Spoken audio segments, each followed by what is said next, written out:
the primary research tool, if you like, of the Surrealists. And Max Ernst devised frottage and grattage. Grattage was a technique of applying paint in layers to the canvas and then scraping it off over a textured surface. And some of the images that are produced in those paintings hover between being, as it were, simply a texture. I mean, really, whose interest is a very, very visual one, and so embedded behind it a recognizable image of a cityscape or a forest. In some of the paintings of the forests, or sometimes the forests themselves, the trees are actually grattages of planks of wood. So you have, I mean, as it were, in the substance, the material of the paint, you have a reference to the forest already cut down. Collage was another important technique. Ernst had first used it while working with the Dada group in Cologne during World War I. Obviously, collage has, I suppose, to be the outcome of a set of conscious procedures to an extent. Ernst himself got around this by explaining that some of the collages, which aren't literally collages in some cases, which are engravings or photographs which he's altered by the addition of a spot of paint or a line here and there, that he explained that some of them he arrived at these deformations or alterations by flicking very fast through the pages of a catalogue or of a geology textbook or a biology textbook, and that he would find by doing this conjunctions of things that were totally irrational, but which in some sense hooked him. That he was fascinated by these conjunctions. Now, Ernst's collages date from 1919, 1920, 21, the first set of collages, which were then exhibited in Paris in 1921. And they had a very profound effect on the Surrealists. They had a profound effect on the future Surrealists, who recognized in them, I think, an equivalent to a poetic procedure, which the Surrealists always, in a sense, acknowledged in the work of Le Tréamont, which was the bringing together of two or more dissimilar realities on a plane which was foreign to all of them, and providing from this a spark.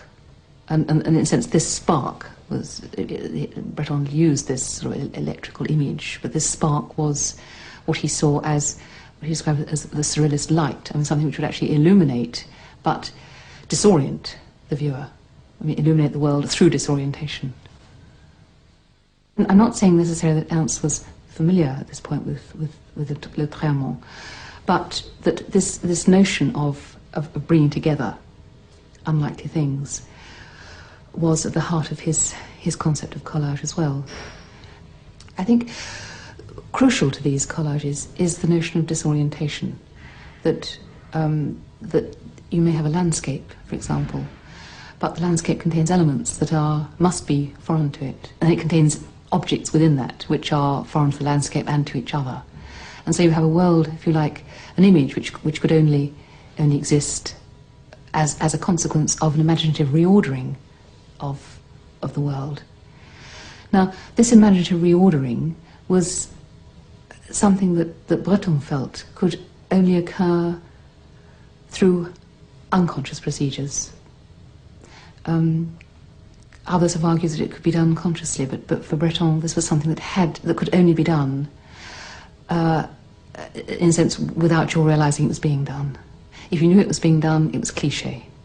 And he says at one point, you know, the first poet who said lips of coral was a surrealist, and the second one was a hack. Europe After the Rain was made using a production process which Ernst had termed decalcomania.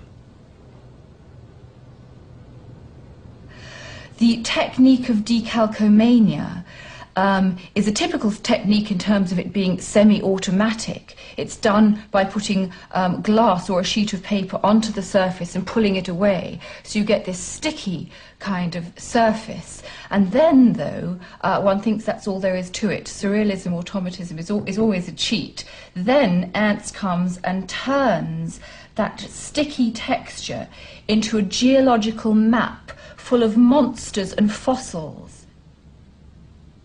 Another lovely thing about decalcomania is not just the way it's painted, but the way that one has to look into it to see oneself, whether there's a painted face in the rock or whether one is imagining the face in the rock. And so there's always this rather creepy sense of potential monsters in it, as well as those which, in time-honoured German tradition, Ernst carefully painted.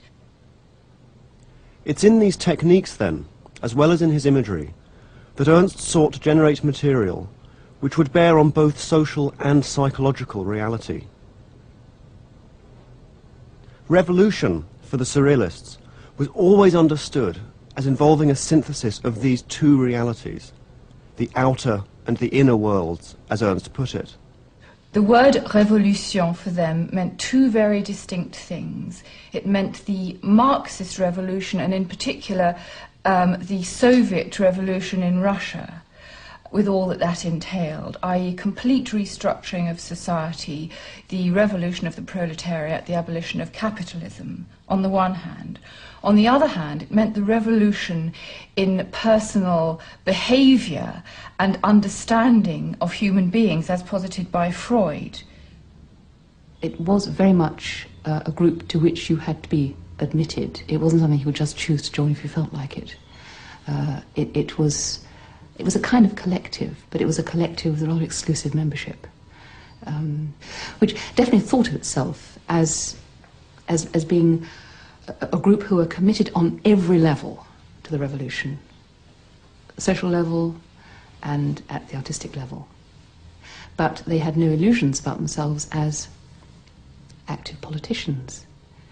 They could be militant on the fringes, if you like. They were very good at producing pamphlets attacking Catholicism. There were certain areas they felt were areas on which they had the right to speak, and that was certainly one of them. They attacked the Catholic Church. But they didn't pretend that they were well endowed to enter Parliament, for example. But I think they saw themselves as being able to carry on the fight in certain ways. I was born with a very strong feeling of need of freedom, liberty. Mm-hmm. And that means also with a very strong feeling of revolt. Mm-hmm. Revolt and revolution is not the same thing. But when you have this very strong feeling of this need of revolt, need of freedom, and you are born into a period where so many events invite you to get revolted and throw over what is going on in the world and be disgusted with it and so on. It is absolutely natural that the work you produce is a revolutionary work. Yes. So there is again the inner world and the outer world work together to make out of me a revolutionary painter.